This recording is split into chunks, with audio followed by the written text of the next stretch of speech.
Le Seigneur aime-t-il les holocaustes et les sacrifices autant que l'obéissance à sa parole? Chers frères et sœurs, à travers cette interrogation, jadis adressée au premier roi d'Israël, Saül, nous sommes nous aussi aujourd'hui interrogés sur notre pratique de la religion. Cette interrogation veut nous ramener à l'essentiel. Elle veut nous rappeler que notre relation à Dieu ne doit pas être seulement un ensemble de rites à accomplir, comme venir à la messe chaque jour ou chaque dimanche, ou encore payer sa dîme et son dernier de culte. Tout cela est appréciable, mais ce que veut le Seigneur, c'est la religion qui transparaît dans notre conduite, qui est empreinte d'humanité. C'est en cela que le psalmiste nous dit « À celui qui veille sur sa conduite, je ferai voir le salut de Dieu. » Et il ajoute encore « Qu'as-tu à réciter mes lois, à garder mon alliance à la bouche, toi qui n'aimes pas les reproches et rejettes loin de toi mes paroles ?» Chers frères et sœurs, l'obéissance à Dieu vaut mieux que les sortes de ritualismes dans lesquels nous nous inscrivons et qui sont motivés par la peur de l'enfer ou des sorciers.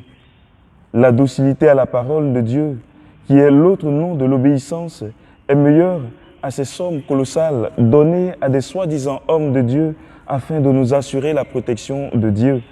Chers frères et sœurs, si les mots du Seigneur sont si durs à notre endroit aujourd'hui, c'est au nom de l'amour qu'il nous porte. Son amour pour nous est si grand qu'il ne peut nous laisser nous égarer loin de lui.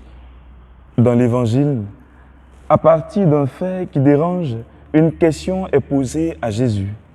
Elle entraîne de sa part une mise au point péremptoire.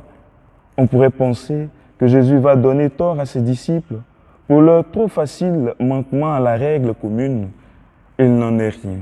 Au contraire, le Maître les excuse en avançant un motif supérieur inattendu.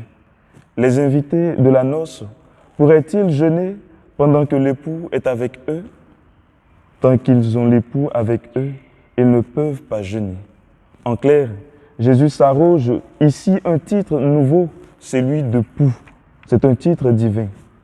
Aussi, la venue du Messie était attendue comme l'ouverture du temps des noces. Un banquet fabuleux de viande grasse, de vin décanté serait offert à tous les peuples pour célébrer la victoire décisive de Dieu sur le mal et la mort. Jésus prend donc ses contemporains à témoin.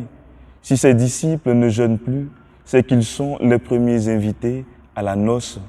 Ils sont le signe vivant de l'événement historique en cours. L'époux est là. Le temps des noces de Dieu avec les hommes est inauguré. Ainsi, Jésus ouvre la fête du salut que tous devraient accueillir dans la joie. Cependant, il est exigé de nous que nous soyons en habit de noces pour entrer dans ces temps nouveaux que le Christ inaugure.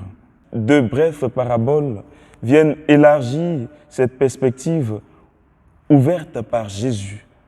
Par ces images très parlantes, Jésus fait entendre qu'avec lui, une économie vraiment neuve est apparue. Elle veut craquer le vieux tissu et nos usages rituels.